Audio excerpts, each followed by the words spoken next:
Moi, je suis chef de projet CitéLab. Je m'occupe d'un projet qui vise à accompagner les personnes dans leur création de société.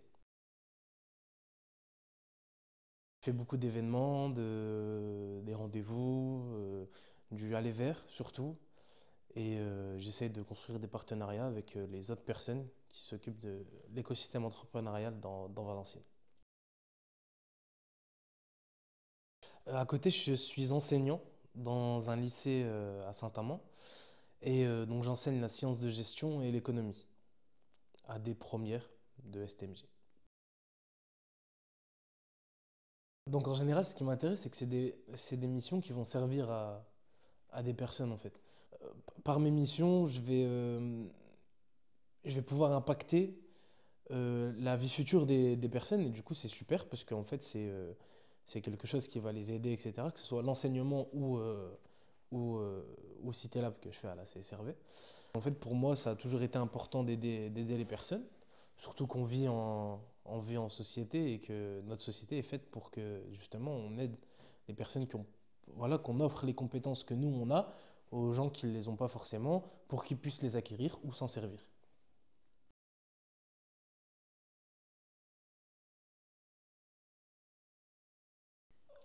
Moi je pense pas, parce que déjà, personnellement, je pense pas être paresseux. J'ai toujours travaillé à côté de mes études. Déjà j'ai fait de l'alternance, j'ai travaillé dans le marketing digital, j'ai travaillé en tant que commercial aussi dans une entreprise de vidéosurveillance. J'ai fait de l'animation depuis que j'ai 17 ans, donc toutes les vacances j'étais animateur. J'avais pas forcément de vacances. Depuis que j'ai 17 ans, en fait, j'ai pas de vacances. Donc toutes mes vacances, je travaille.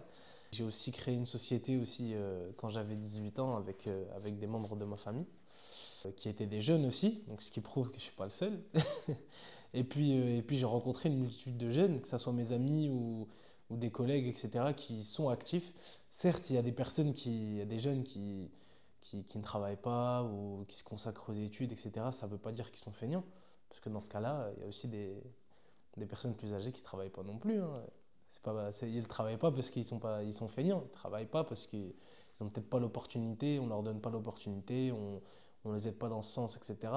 Malgré tous les dispositifs qui sont mis en place, notamment par la CSRV, petite pub. Et pour moi, certes, il faut se créer sa chance pour trouver un travail et donc ne pas être qualifié en tant que, entre guillemets, feignant. Mais il y a plein de personnes qui ont pas la chance de savoir et de connaître tout ce qui est mis en place pour les aider. Et donc, ils sont en difficulté et du coup, ils sont décrits comme feignants alors que pour moi, non. Dans mon cas, moi, je pense pas, parce que ça a toujours été important pour moi de faire attention à ce qui se passe dans la société. J'ai travaillé, j'étais sur le centre social de l'Agora à Douchinémine, de la CSRB aussi. J'ai travaillé aussi dans un centre au CCAS d'Escaudain.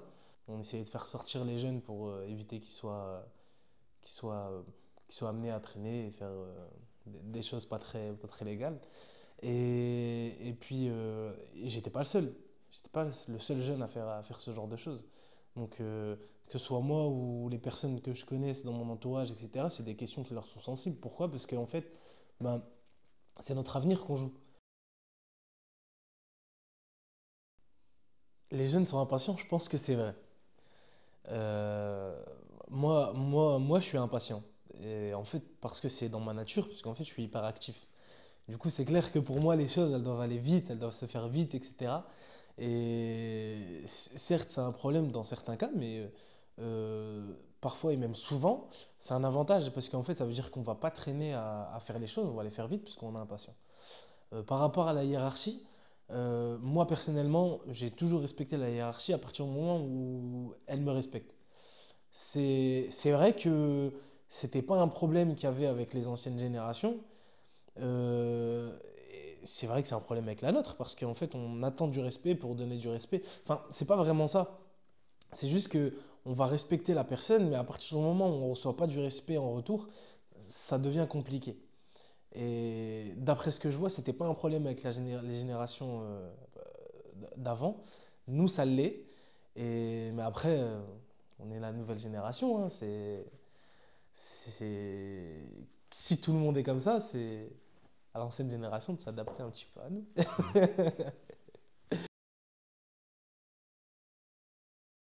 C'est faux. C'est totalement faux. Pourquoi? Parce que je prends mon exemple, hein, parce que c'est le but. J'ai été éduqué comme ça. Je peux pas être individualiste, c'est pas possible.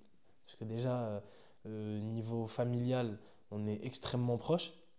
Du coup, à chaque fois que je fais quelque chose, je fais attention à ma famille, etc. Et, euh, et puis, au niveau culturel et religieux, l'entourage, les voisins, etc., c'est des personnes très importantes. Ça veut dire qu'on fait toujours attention à ce qu'on s'entende bien, on s'entraide, je sais pas, on fait attention à ce que la personne manque de rien. Si le voisin a quelque chose à faire, il va me demander, je vais le faire, quoi. J'ai des voisins qui sont assez âgés, parfois je le vois faire sa pelouse, etc. Je lui demande s'il a besoin d'aide, etc. C'est normal. Et je pense que pour moi, en tout cas dans mon entourage, les jeunes que j'ai dans mon entourage, ils sont tous comme ça. Alors ça dépend dans quel sens. Parce que c'est vrai quand on est jeune, on est assez fougueux, on est assez irresponsable, c'est un grand mot. Je pense on fait attention à la responsabilité que nos actes vont avoir sur les personnes qui nous entourent, etc. Et surtout la responsabilité des décisions qu'on va prendre.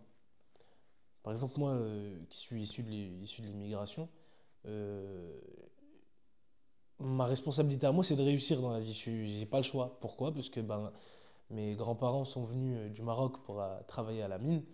Ils sont démenés pour offrir un bon, un- une belle vie à mes parents. Et mes parents, même chose.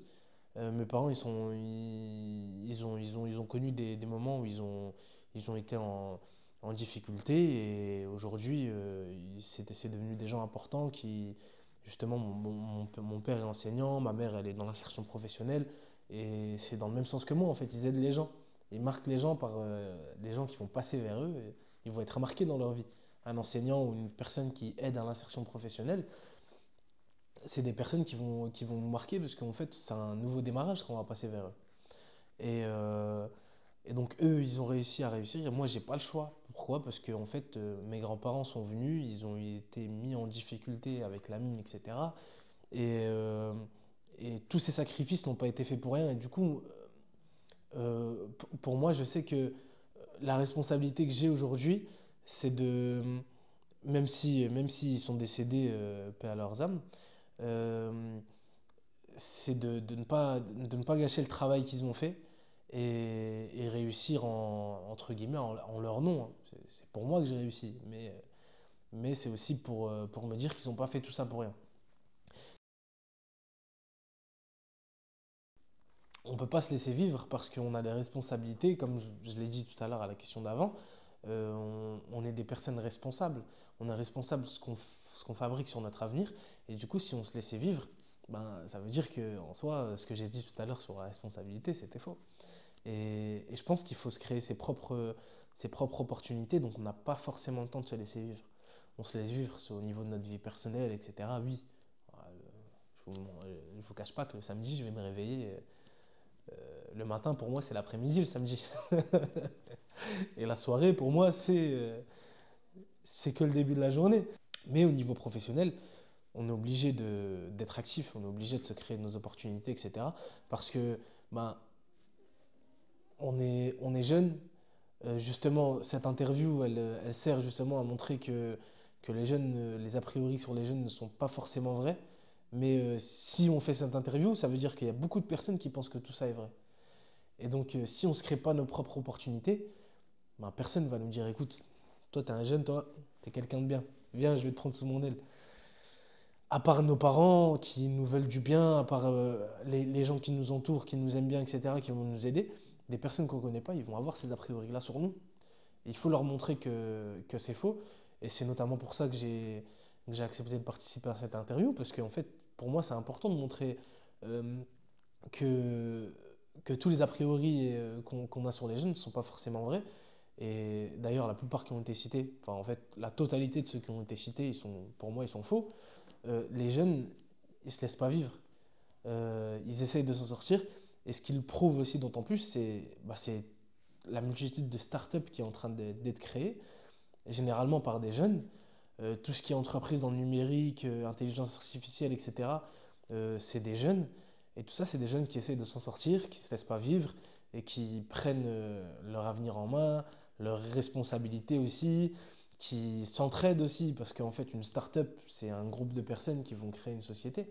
Ça veut dire qu'ils s'entraident entre eux. Chacun donne les compétences qu'il a à l'autre pour créer une communauté.